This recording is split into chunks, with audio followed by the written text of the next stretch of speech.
Her dress was torn and her pride broken. The cowboy offered his coat and his name. Clara tightened the strap of her small leather satchel as the stagecoach rattled along the dusty road. The sun hung low in the sky, turning the horizon into shades of gold and orange. She could feel the bumps of the uneven path beneath the wheels, each jolt making her heart leap in its own rhythm. She was traveling alone for the first time, and though she had insisted to herself that it was an adventure, a small knot of unease tugged at her chest. The town of Willow Creek was still some miles away, but she could already see the thin plume of smoke rising in the distance, a sign of the bustling little settlement waiting to greet, or judge, her. She adjusted her dress, brushing at the hem nervously.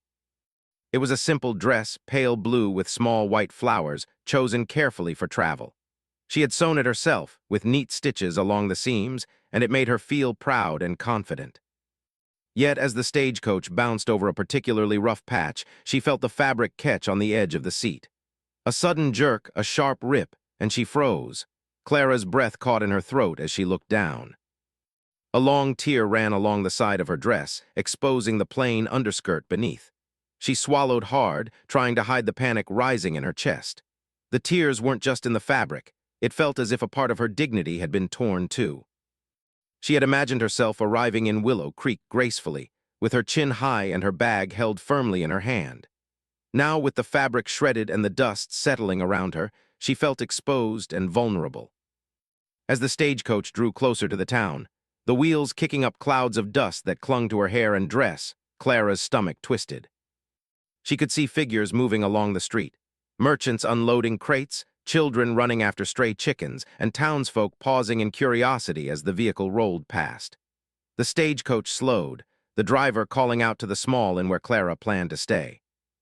Her heart beat faster, not with excitement, but with dread. What if someone noticed the tear before she could fix it? What if people laughed or whispered behind her back? The coach came to a halt in front of the inn, its wooden sign creaking in the wind. Clara stepped down cautiously, balancing on the uneven cobblestones. Each step seemed louder than the last in the quiet of the late afternoon. The townspeople glanced her way, some politely averting their eyes, others not so discreet. A young boy, holding a basket of apples, pointed and whispered to his sister. She felt the heat rise to her cheeks. Clara tried to straighten her posture, to regain the sense of dignity she had lost on the bumpy road, but the tear was impossible to hide. Clara took a deep breath, forcing herself to move forward. She was determined not to let this accident ruin her journey. She had traveled a long way from her home, eager to visit her aunt and experience the small pleasures of a town that was so different from the crowded streets she was used to.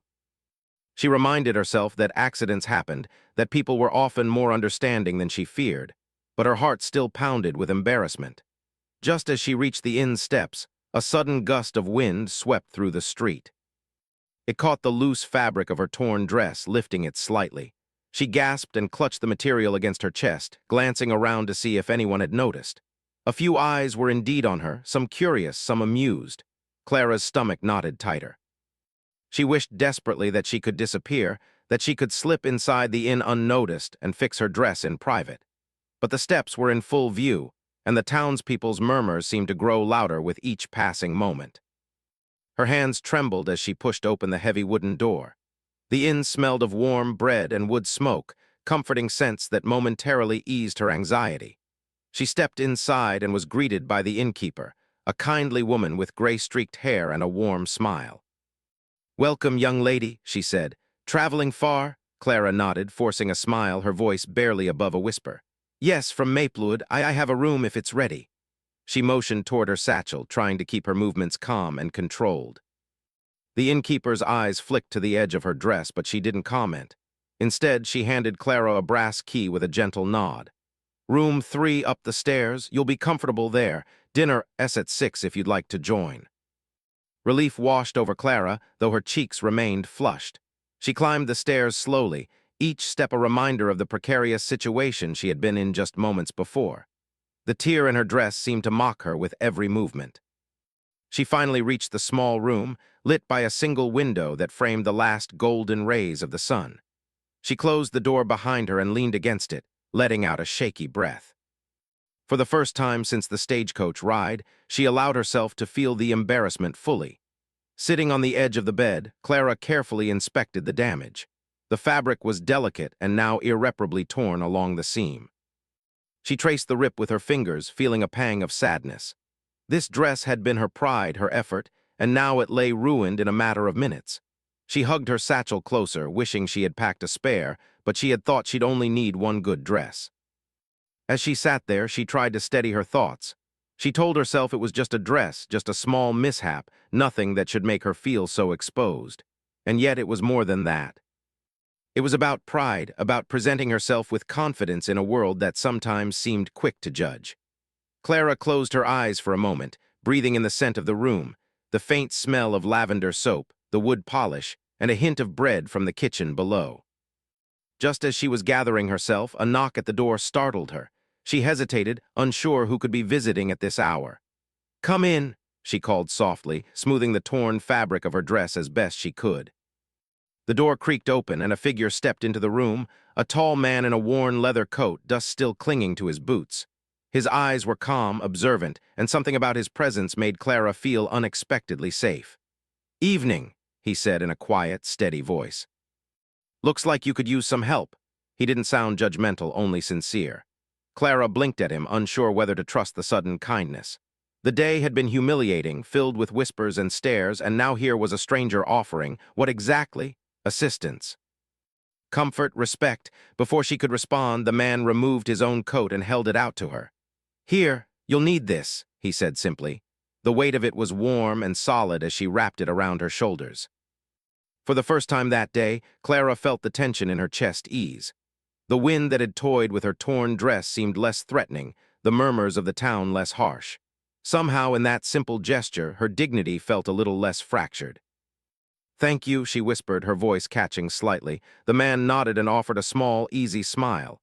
"Name's Jake," he said, "Jake Miller." And just like that, amidst the dust and the embarrassment, Clara realized something remarkable. Even in the moments when pride is broken and the world feels harsh, small acts of kindness could restore hope, and perhaps even courage. Clara stood awkwardly in the small inn room, the warmth of the coat draped around her shoulders still lingering like a protective shield. She could feel the roughness of the fabric against her fingers, and yet it was comforting in a way she hadn't expected. The man who had offered it, Jake Miller, as he had said, leaned against the doorway, his posture relaxed yet alert, like someone used to being alone but aware of the world around him. "Are you staying here tonight?" Clara asked, her voice uncertain. She hadn't meant to sound so hesitant, but it was hard to find her usual composure after the embarrassment of the day. Jake nodded. "Yes, I'm just passing through, but the inn seemed like the best place to rest. Long ride ahead, and it's safer than sleeping out on the road." His eyes scanned the room briefly, noticing the torn dress and the scattered belongings. "Seems you've had a rough day, too." Clara hesitated, unsure how much to reveal. She had spent most of the afternoon feeling exposed and foolish, but there was something in Jake's calm demeanor that encouraged honesty. The stagecoach, my dress, it got torn. I didn't mean for it to happen, and now, well, I feel silly," she admitted, her cheeks warming. Jake chuckled softly, a low, gentle sound that didn't mock but eased the tension in the room. "Don't feel silly. Accidents happen, could have been worse." He gestured to the torn fabric. "The important thing is you're okay." Clara nodded, though her heart still thumped with lingering embarrassment. She took a deep breath and smoothed the coat around her shoulders again. It smelled faintly of leather and the outdoors, of dust and wood smoke, a scent that felt rugged yet safe. She felt small, fragile even, but Jake's presence made her feel less alone in the strange town. "I suppose you're right," she said quietly. I didn't expect to be in this situation, traveling alone, and then," she gestured helplessly to the tear in her dress. "It's like everything went wrong at once." Jake stepped fully into the room and closed the door behind him, cutting out the murmurs and noises of the inn. "Sometimes the world has a way of surprising us," he said thoughtfully. "Not always in bad ways, though. Sometimes it's unexpected kindness." His gaze softened. "Like this." Clara looked down at the coat around her shoulders. She felt the warmth seep deeper than her skin into the tight knot of anxiety that had been building since the stagecoach ride. She realized that in this moment, for the first time that day, she felt a small spark of relief, a sense that maybe she wasn't completely at the mercy of the world around her. I don't even know how to thank you," she admitted. You don't have to, Jake said simply. Sometimes helping is its own reward. Besides, anyone would have done the same if they could. His tone was calm, almost matter-of-fact, but there was a quiet strength in it that made Clara feel like he meant every word. For a few moments they stood in silence, each lost in thought. The soft creak of the floorboards underfoot, the distant clatter from the kitchen below, the golden light spilling through the window, all of it seemed to slow down, creating a bubble around them where the rest of the world didn't exist. Then Clara spoke again, her voice a little steadier. I'm Clara, by the way, Clara Winslow. I'm traveling to see my aunt. She lives a few miles outside of town. Jake nodded, a faint smile tugging at the corners of his mouth. Jake Miller, he repeated, like anchoring the name to the moment made it more real. I'm just passing through, like I said, from the ranches east of here. Been riding all day, trying to get somewhere before dark. Clara found herself studying him, noticing the lines on his sun-tanned face, the dirt smudged along the edges of his coat, and the quiet strength in his stance. He wasn't imposing, not in the way someone dangerous might be. Instead, he carried the kind of confidence that came from experience, from knowing life could be harsh and still finding reasons to care. I can't imagine riding alone all day, she said, her voice curious. It must get lonely. Jake shrugged lightly, a gesture that didn't hide his thoughts but simply acknowledged them. Sometimes, but it's the life I chose. Quiet roads, open skies, and work to keep you busy. Keeps the mind from wandering too far. He paused, then added, almost as if testing the waters, and you get used to the silence. Clara smiled faintly, feeling a connection forming in the simplest of exchanges. For the first time that day, she felt like she could breathe without the heavy weight of embarrassment pressing down. Maybe she wasn't completely alone in this town, after all. I've never traveled alone before, she admitted. I thought it would be exciting, but it's harder than I imagined. And then today, she trailed off, shaking her head slightly. Jake nodded in understanding, his eyes kind. It's okay. First-time travelers often underestimate what it takes. And sometimes, things happen that are out of your control. Doesn't mean you're failing. Clara felt a warmth in his words that had nothing to do with the coat around her shoulders. It was reassurance, plain and simple. She took another deep breath and allowed herself to relax a little. Thank you, she said again, softly. Really? You're welcome, Jake replied, his tone calm and steady. Then, as if on impulse, he offered a suggestion. You know, there's a tailor down the street. Could probably fix that dress for you. Not perfectly, but it'll make it wearable. Clara's eyes widened slightly. Really? You'd help me get it fixed? Jake shrugged again, casual but sincere. Sure, it's the least I can do. Besides, you shouldn't have to walk around town feeling embarrassed. Not when it's something that can be fixed. Clara felt a small flutter of hope. The thought of walking through the streets of Willow Creek without the weight of humiliation pressing on her shoulders was almost enough to make her smile. I would appreciate that, she said, her voice steadier now. Jake nodded. Good, then we'll make it happen. But first, he glanced out the window toward the dimming street, the golden light fading into soft shadows. You should eat something. Long day, little rest, not good for anyone. Clara looked at him in surprise. You care about all this. Jake grinned faintly, the kind of grin that hinted at a mix of amusement and honesty. I care when I see someone struggling. Doesn't matter who it is, could be anyone. Clara felt a warmth spread through her chest. It was more than gratitude. It was relief, comfort, a sense that maybe, just maybe, people could be kind without expecting anything in return. She nodded. Then, yes, I'll eat. They left the room together, stepping into the main area of the inn. The smell of warm bread and roasting meat greeted them, filling the space with a sense of homey comfort. The inn was bustling with the evening crowd, but somehow, amidst the clatter and chatter, Clara felt a calmness she hadn't felt all day. Jake guided her to a small table near the window, giving her a subtle space to settle without the prying eyes of the room crowding her. As she ate, she found herself glancing at Jake, curious about the quiet strength he seemed to carry. He was unassuming, yet there was an unspoken wisdom in the way he moved, spoke, and observed. Clara felt a flicker of admiration, not the sort that comes from romance, not yet, but the kind that arises when you meet someone genuinely good and grounded in a world that often was. You don't talk much, Clara noted between bites, feeling more at ease with each passing minute. Jake looked up, his eyes calm, thoughtful. Some things are better said in actions, he said quietly. Words can get messy. Clara nodded slowly, considering that. There was truth in it. Today had proven how quickly a simple misstep could spiral into embarrassment, but kindness, actions, and quiet gestures, like his coat, could speak louder than words ever could. After dinner, the pair stepped back into the evening air. The sun had fully set, and the sky was painted in deep shades of purple and indigo. Lanterns flickered along the streets, casting soft glows over the cobblestones. Clara adjusted the coat around her shoulders once more, feeling its weight like a shield against the day's lingering anxiety. "Lead the way," she said softly, a tentative smile on her lips. Jake nodded, and together they walked toward the tailor's shop, the quiet hum of conversation and the clatter of horse hooves behind them. For Clara, each step felt lighter than the last. The day had begun with embarrassment and fear, but it was slowly unfolding into something unexpected. A connection, a kindness, and a reminder that even in small towns, among strangers, people could make the world feel a little less harsh. And for the first time in hours, Clara felt hope. Clara followed Jake through the quiet streets of Willow Creek, the soft glow of lanterns casting long shadows on the cobblestones.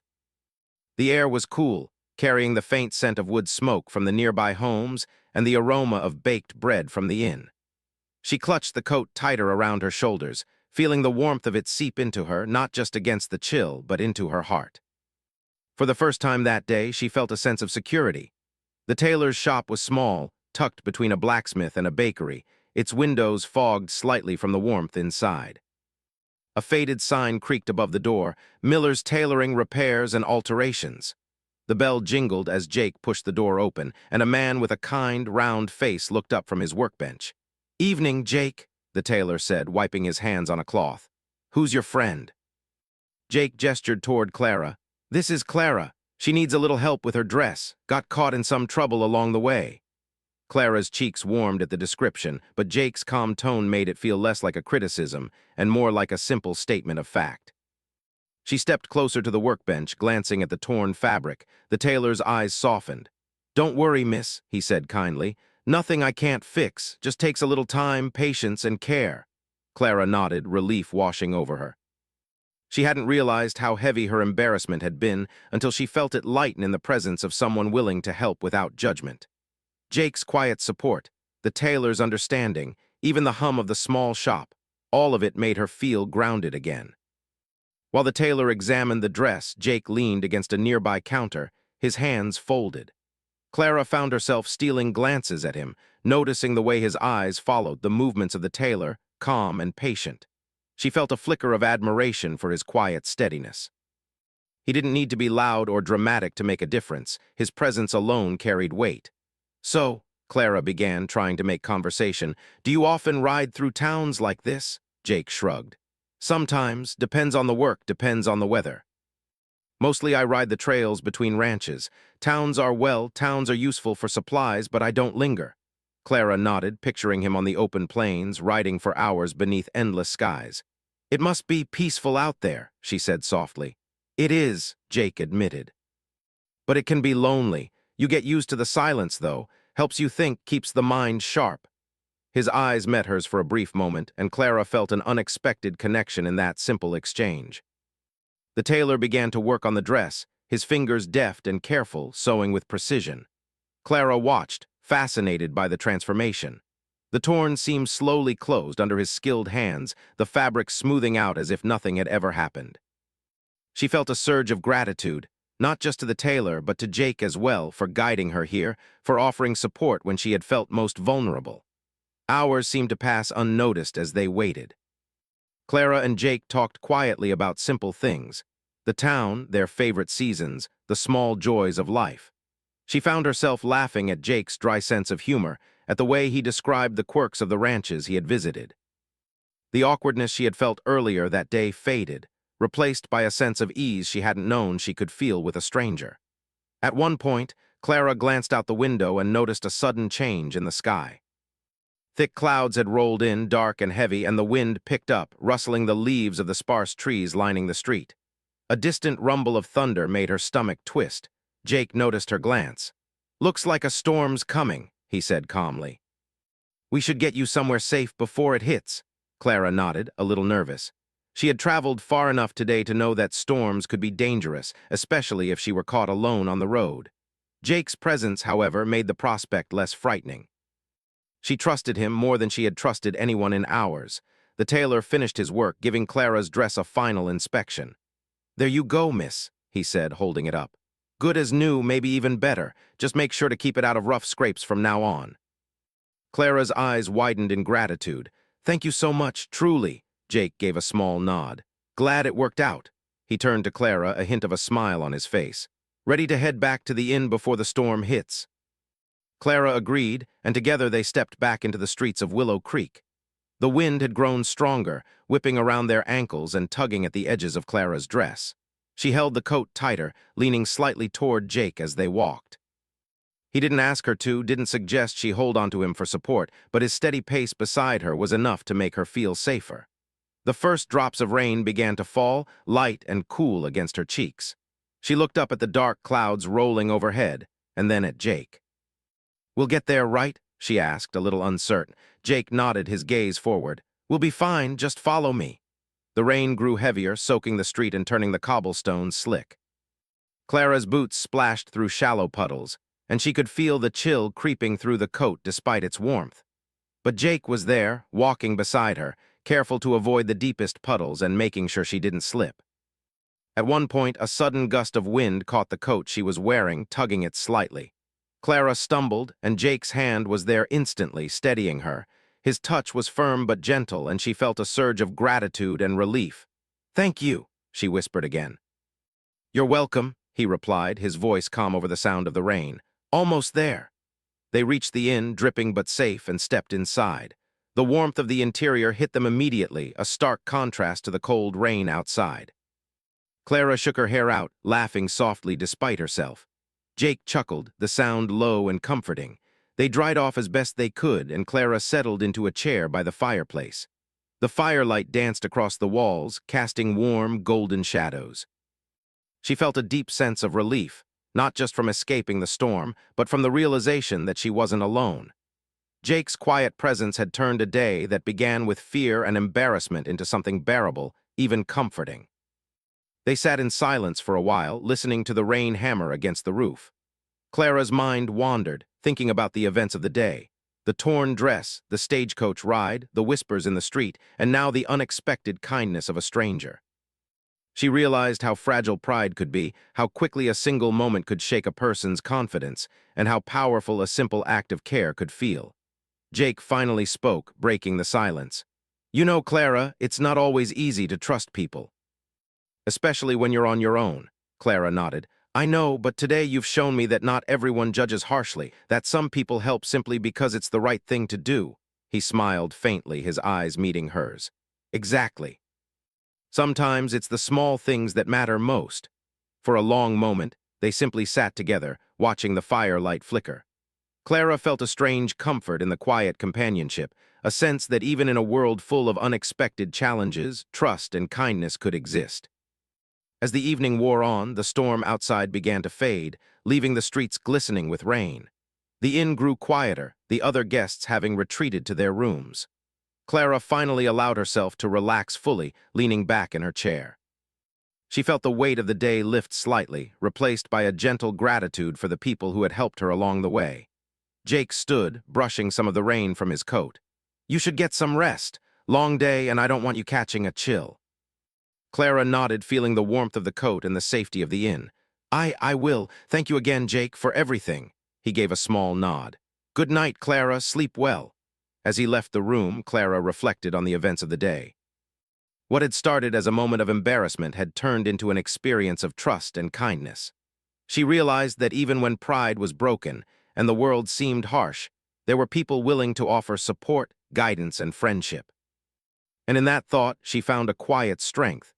The day had tested her, yes, but it had also shown her the value of compassion, of standing together in difficult moments, and of finding trust in unexpected places. For Clara, the memory of Jake's simple gesture, the coat, his presence, his patience, would remain with her far longer than the tear in her dress ever would.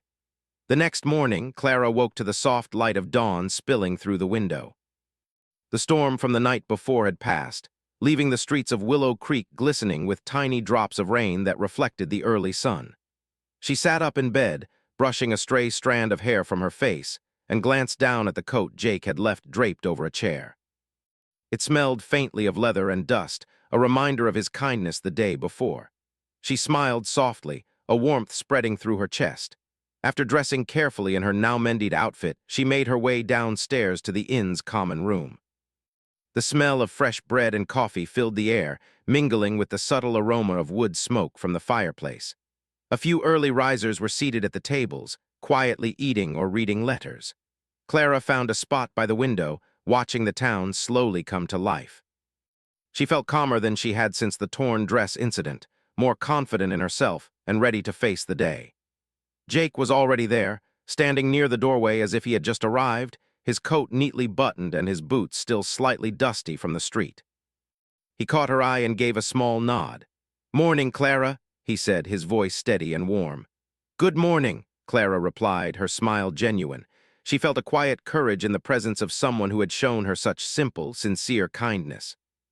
They shared a small breakfast, eating in companionable silence for a few moments. Then Clara decided to speak. "Jake, I want to thank you again for yesterday and for helping me with the dress. I don't know what I would have done without you." Jake shrugged modestly, his expression calm. "You would have figured it out. Everyone has the ability to get through difficult moments. I just happened to be there to help." Clara shook her head gently. "It wasn't just the help, it was the way you did it. No judgment, no rush. Just kindness, that matters more than you might realize." Jake's lips curved into a faint smile. "I'm glad it mattered. That's all I ever hope for, really, to make a day a little easier if I can." Clara felt her heart lift at his words. She realized that people like Jake existed, not as stories, not as distant legends, but in the real world, quietly offering support without expecting anything in return. She thought back to the embarrassment of the torn dress, the stagecoach ride, the whispers on the street, and now to the warmth of trust and respect she felt.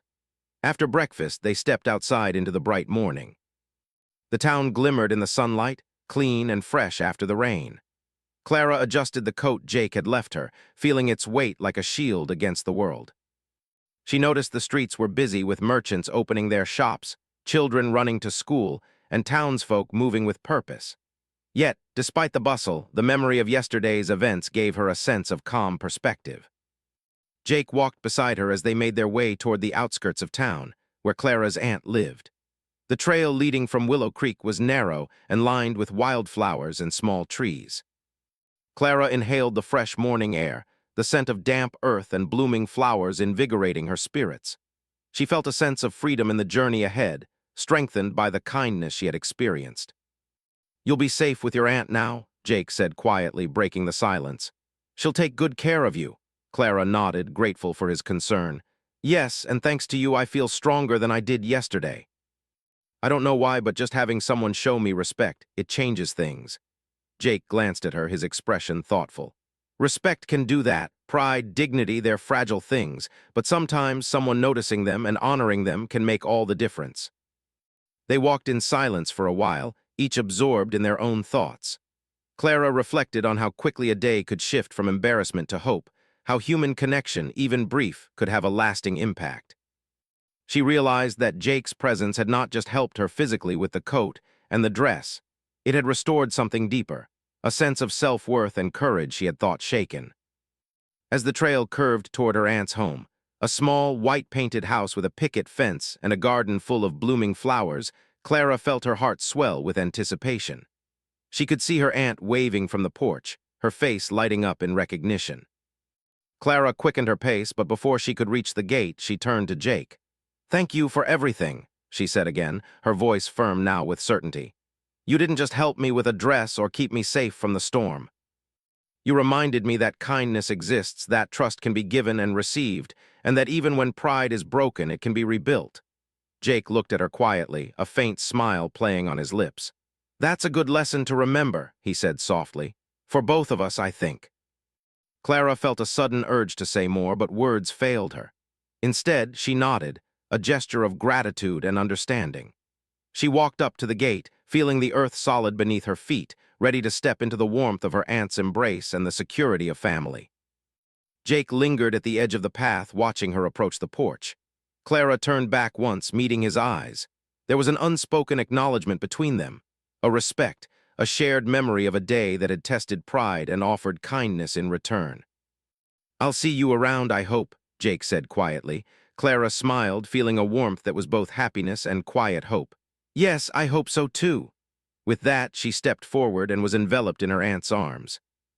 The scent of fresh linen, soap, and flowers surrounded her, grounding her in the safety of home. She felt a sense of completion, of relief, and yet a lingering memory of the day before, a reminder that the world could be harsh, but also unexpectedly good. Over the following days, Clara settled into her aunt's home. She helped with chores, explored the small gardens, and occasionally wandered into Willow Creek to visit the market. Each time she walked the streets, she remembered the whispers, the stares, the torn dress. And then she remembered Jake's coat, his calm presence, his quiet kindness. She realized that day had changed her, not just in how she approached the town, but in how she approached life itself. She began to notice small gestures around her. A neighbor helping another carry a heavy basket, children sharing a loaf of bread, shopkeepers greeting strangers warmly. Each act, however small, reminded her of Jake's influence, the lesson that even the simplest kindness could have profound effects. One afternoon, as she walked through the market, she noticed a figure in the distance. A tall man in a worn leather coat, boots dusted from travel, observing the crowd quietly. Her heart skipped a beat. Jake. He caught her eye, nodded, and offered that same small smile from the day before. Clara felt a warmth spread through her chest. She walked toward him, feeling a sense of confidence she had not known the day of the stagecoach ride. "Jake," she called softly. "Clara," he replied, his voice steady. They met in the middle of the street, the market bustling around them, yet it felt like they were alone. Clara realized then that the bond they had formed, brief, unexpected, and genuine, was lasting. It had grown from a single act of kindness into trust, respect, and understanding. "I wanted to see you," Jake said quietly. "Make sure you were all right." Clara smiled, the memory of her torn dress and the storm fading into a sense of strength. "I'm all right," she said firmly. "Stronger than I was yesterday, thanks to you." Jake nodded as if satisfied. "Good, that's all I wanted." They walked together for a while, sharing simple conversation, enjoying the calm of the town and the beauty of the day. Clara realized that life had many unexpected moments, some challenging, some uplifting, but that the presence of people like Jake could transform them into experiences of learning, hope, and connection. By the time the sun began to set, painting the sky in shades of pink and gold, Clara felt a deep sense of peace. She knew the memory of the torn dress would always be with her, a reminder of vulnerability. But she also knew that Jake's coat, his kindness, and the trust they had shared would remain far longer, a symbol of resilience, dignity, and human goodness. As they parted that evening, Clara turned back one last time, her eyes meeting Jake's. "Thank you," she said simply, but with all the depth she could convey. Jake smiled, a quiet, steady smile. "Take care, Clara. Keep your heart open. Life's full of surprises, some hard, some wonderful." Clara nodded, feeling a strength she hadn't possessed the day before. She watched him walk away, his figure slowly blending into the golden light of the setting sun, and she felt a sense of gratitude and hope that filled her entirely. That day, she understood that pride, even when broken, could be restored. That kindness, even from a stranger, could leave a lasting mark, and that the world, despite its challenges, could still hold moments of beauty, trust, and connection. For Clara, the memory of Jake's coat and his quiet, steady presence would remain forever, a reminder that even in the toughest moments, human goodness could shine brightly, guiding the way forward. And as she walked back to her aunt's home, her steps were lighter, her heart stronger, and her spirit lifted, ready to embrace whatever came next.